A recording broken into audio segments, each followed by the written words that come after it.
Alright, I've done nearly 5 listens now. Dawn FM is out. And right off the bat, I'm going to say, I think it's a masterpiece. Doesn't mean I think it's a 10. Doesn't mean I think it's better than After Hours. But I think it's a masterpiece already. And I got so much to say. And I got so much to unravel still off the album. You know, it's a little windy. You might not be able to hear me. But I got to get this out.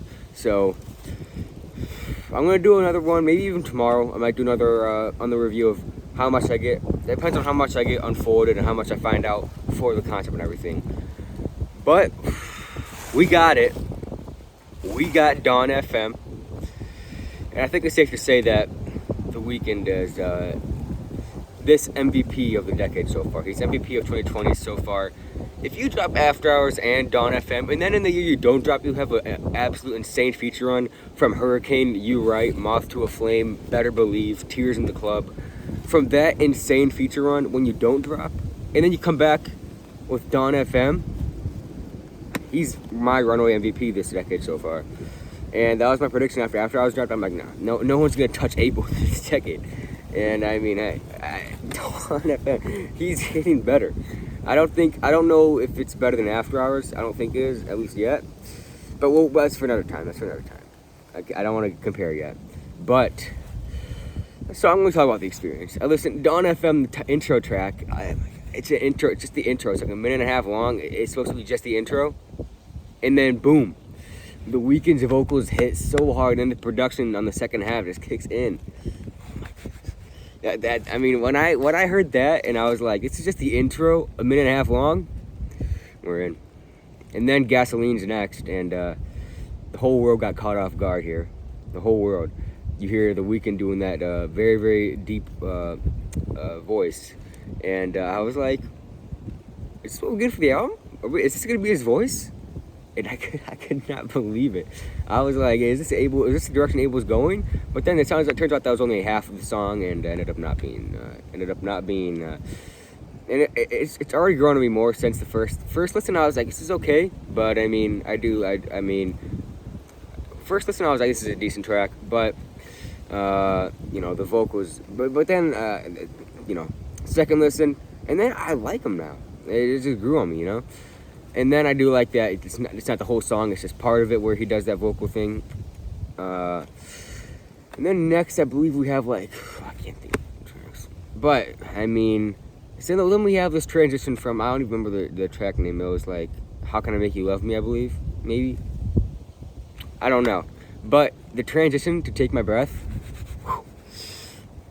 let's talk about the transitions on this album are flawless. They are flawless transitions. Like, from the track, Is There Someone Else, I believe, to Starry Eyes, you don't even notice the track has changed. Because, every time I listen, besides the first listen, every time I have listened, I don't even notice the track has changed. Because it's just such a smooth, flawless transition, you don't even notice it. And then, I talk about Jim Carrey. Jim Carrey, I mean, he did it on Out of Time. I believe Out of Time was the name of the track. He did Out of Time, Dawn FM, aka the intro. And then he did Phantom. I can't get the track, but it was like Phantom thing by Jim. The outro. In the outro, we never got a narrator on the album for The Weeknd, and I do like the new experience. I do like the new change that he's never done. So really, really liking the Jim Carrey edition. I think the outro was beautiful. Again, it's a lot that adds to the storyline, and we're going to have to look into that more. I'll talk about it more. I'm going to have a whole video. I don't care if it's 5 hours long. We're talking about the whole concept, the theories, everything about Dawn FM, because it's Abel. I'm doing, when it comes to Abel and Kanye, I'm doing everything. Making sure I find out everything about the album. But it felt like I was meditating while listening to the outro. It's not Less Than Zero, which we'll get to that song. But Phantom Killer, I don't know. But it was like Phantom by Jim. It was just the background, and then I ended it with like nature sounds, like birds chirping. It's like this right now, but it's birds chirping. It was just such a beautiful outro, and the way like his voice is perfect, and just everything he was saying. It's just perfect way to end the outro. But I'll get to the other outro, Less Than Zero, which is like Abel's outro, I guess. because my cat's always coming to visit me. I enjoy this, but Less Than Zero was like the outro, and I can say right off the bat, this might be a better outro than Until I Bleed Out, because I apologize for that, but okay, I do. Okay, Less Than Zero, it might be better than Until I Bleed Out. It is easily already right off the bat one of my favorite hooks from the weekend.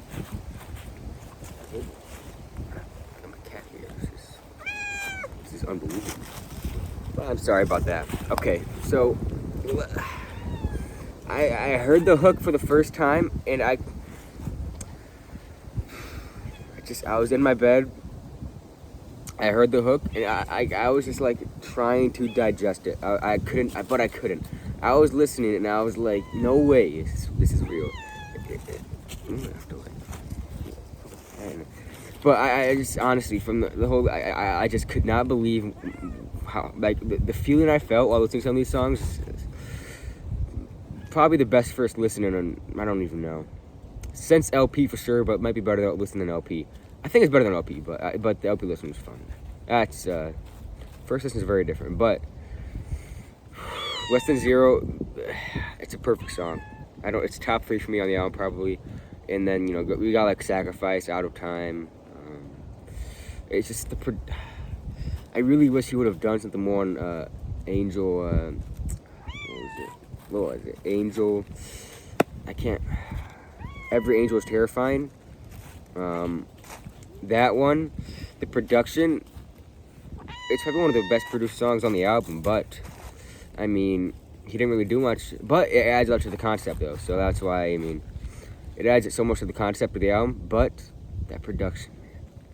This production might be his best produced album. It's without a doubt on par with anything else he's dropped, but it might be better than anything else. Because, I knew going into this album that the production was going to be so crisp and clean. But not only that, it's just so much better. And when I heard Take My Breath for the first time, August 6th, when I heard it for the first time, it's what I expected. I was like, yeah, it's going to be I wasn't mad at all when I heard the song. I wasn't mad because Don didn't drop that day. If you know, you know. But I remember listening to Take My Breath. I was like, this is a great song, but it's exactly what I expected. But however, it's kind of what I expected. I feel like A went above and beyond, because he could have done Take My Breath constantly on the album, and it still would have sounded great. But he went above and beyond. Like a song like Starry Eyes, it's just like constant, like everything going on. It's just like I can't even put it into words.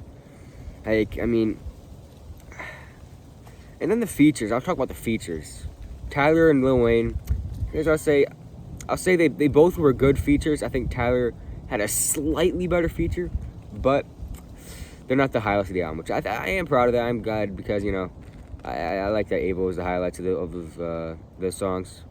But yeah, I think Lil Wayne rapped very well, and I noticed it was kind of satisfying how I noticed how well he rapped on beat. I don't know if anyone else caught that, but Tyler, I think Tyler did great. People, I would like to see the E-Roll vocals, but I knew he wasn't gonna do that. I knew he was gonna rap. But I think his verse is pretty good. Lil Wayne's verse I think is pretty good too. It's kind of what I expected. I was like, Lil Wayne's not gonna go drop some bars here. He's gonna kind of go with that auto tune and go a different route, sort of. But yeah, the features, they're pretty good. Nothing special. I think Kendrick on Sidewalks kind of washes both of those features. Not washes, but better. I do want to thank Abel, because he has pretty much almost, I think he has a producer credit on every song pretty much, and some of these songs he's almost produced all by himself. Like, he's doing it, man. He's really doing it. And he only 2 features on a 16-song album, and he's only had 2 features on the album in the past 5 years, and maybe 6 years. In 6 years, he's only had 2 features on an album, which is amazing. As a mainstream artist, and come on, he's making so much noise without these big features. Lil Wayne and Tyler are big. They're big features, but You know, The Weeknd could have easily went with Ariana Grande, Dua Lipa, you know, even Adele. Jeez, like, I don't know about Adele though, honestly, but I forget that one. But like, he could have went with all these, Justin Bieber. He could have went with Dua Lipa, Ariana Grande to go for the mainstream path. But he doesn't go that path. He's going for the concept that he wants, and he's going with. He doesn't do it for the mainstream. He does it for the fans. That's my favorite part about his music. He does it for the fans. Well, although this album was more so because he wanted to make it more than anything else, he said that he wants to make this album. He wants to. He said he's always wanted to make this album, so it was for him also. But he always does stuff for the fans. It's like, man, like, come on, like, no disrespect to Ariana Grande. I really like her music. Same thing as Dua Lipa. I really like her music.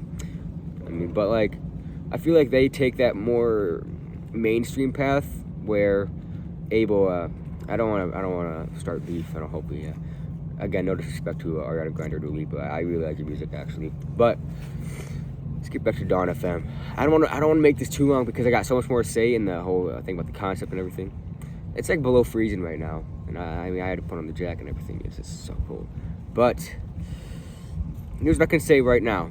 I am not disappointed whatsoever. I think this is was a masterpiece. I think that the way this album was put together, you couldn't really have done much more. Really, you couldn't have done much more. Like, I don't know what else I'm gonna listen to for so long because this album, it is a masterpiece. I don't care what anyone says. I don't care if people say I'm reaching. People say that it's too early. It's a masterpiece, and I was gonna wear my red suit for the occasion. It's just too cold. I'm sorry. It's like 28 degrees outside, and you know I am from the north, but. It's still 28. Still is still pain, but I mean, I have so much to say. I might get a special guest or two just to like talk about it because I remember I did talk to one guy. This is a year ago though. We were thinking about talking together regarding Abel's music, but this is about After Hours. We're a new album now, but I mean. I hate talking about this, but when we talk about the long run, as far as best album this year, I don't know who can beat it. I'm sorry, but I don't know who's doing that. I'm sorry, but I don't know who can beat that. Like maybe Pusha, Denzel Curry, Kendrick if he even cares to drop, Kanye if he drops down to 2, which I don't think he is. But hey, I'm always up for it. I don't think he's going to drop this year, but if he does, he has a chance to top. Dawn FM or Donda? I don't know. I guess we'll see. But I mean, I think Dawn FM is at least top 3 of this decade for me. After I was number 1 still. We'll get into that more. This is my rough draft list here, but right now, no skips. A+ production, A+ vocals. The lyrics I gotta get into more, but from the lyrics that I've seen so far, they're kind of, they're still sad, and they're still kind of, they got some dark. There are some dark parts in this album people aren't noticing. This is a dark part of the album. So yeah, I mean, man, people think Mike said it's darker than Trilogy. I'll have to check out his theories and stuff, but I mean. I don't know if it's darker than Trilogy. I have to look into it more, of course, but it is darker than people are going to think. People are going to be dancing in the club to these songs. They're going to be dancing Sacrifice. But you can tell it's a dark album. I mean, of course, it's still it's a disco. You can go on the disco floor and you could dance this album, but listen, it's got you can't go a whole album without any darkness to it, After Hours had the darker. It's like darker songs like Escape from LA and After Hours. Like those are the darks. Like they were dark. I mean, but the lyrics are just dark on this one too. Like and the whole concept too. I mean, you're dead. It's the concept. I have so much more to say, but I want to cut this here because I'm gonna do more tomorrow regarding the concept and my theories and my overall final thoughts. But right now. My favorite tracks are like Out of Time, Sacrifice, Less Than Zero, Is There Someone Else?